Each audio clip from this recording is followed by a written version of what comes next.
নমস্কার বন্ধুরা, মৌসুমিস গার্ডেনে আপনাদের সকলকে স্বাগত জানাই। চলে এসেছি আর একটি নতুন ভিডিওতে। আর এখন আপনারা দেখছেন আমার এই মিনি থোকা টগর ফুলের গাছটি। বন্ধুরা, খুবই ছোট এই টগর ফুলের গাছটি, আর গাছ ভরে কিন্তু রয়েছে ফুল এবং কুঁড়ি। এই থোকা টগর ফুলের গাছে কিন্তু সারা বছর ফুল ফোটে। তাই আপনাদেরকে বলবো, আপনারা এই মিনি থোকা টগর ফুলের গাছ অবশ্যই লাগাবেন। খুব কম পরিচর্যাতে এই গাছে কিন্তু সারা বছর ফুল পাওয়া যায়। আপনারা দেখতেই পাচ্ছেন একটা ছোট চারা গাছে কিভাবে কুঁড়ি এসেছে এবং ফুল ফুটছে। বন্ধুরা, এই গাছটিকে আমি বসিয়েছিলাম বর্ষার ঠিক কিছুদিন আগে, আর তখন আমার ভিডিও করা হয়নি কিভাবে আমি গাছটিকে প্রতিস্থাপন করেছিলাম। তবে একেবারে সাধারণভাবেই এই গাছটিকে আমি বসিয়েছিলাম।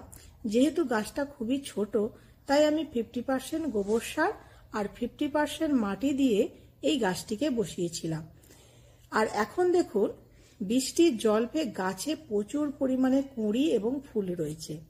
বর্ষাকালে সাধারণত বৃষ্টির জলেই এই গাছে প্রচুর পরিমাণে ফুল ফোটে। তবে মিনি থোকা টগর ফুল গাছে কিন্তু সারা বছরই এইভাবে ফুল ফোটে। যদি সামান্য পরিচর্যা করেন তাহলে এই গাছে সারা বছর এইভাবে ফুল পাবে। এখন গাছটি খুবই ছোট আর প্রচুর পরিমাণে যেহেতু কুঁড়ি এসেছে, তাই আজকে আমি এই গাছে কিছু সার প্রয়োগ করব। আর কি কি সার আমি এই গাছে প্রয়োগ করছি আপনাদের সঙ্গে সবটাই শেয়ার করব।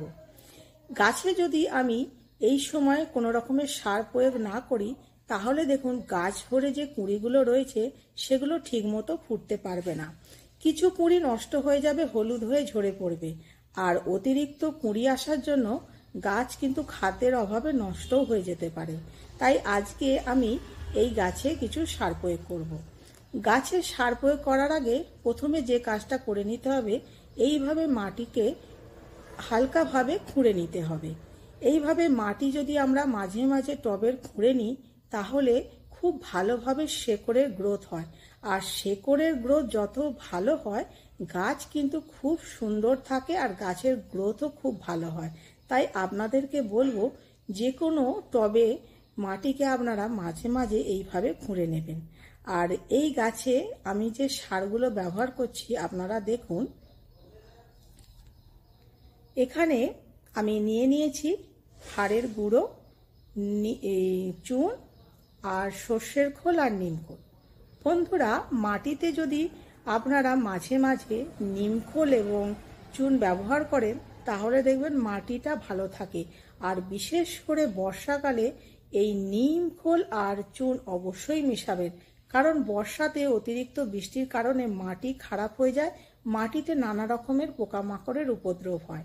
আর এই চুন নিমখোল যদি আপনারা মিক্স করে গাছে দেন তাহলে কিন্তু পোকামাকড়ের উপদ্রবটা একেবারেই থাকে না। আর এই যে মিশ্রণটা আমি তৈরি করেছি, এটা কিন্তু পুরোটা আমি গাছে দেব না। 1 থেকে 2 চামচ এই সারটা আমি গাছে দেব।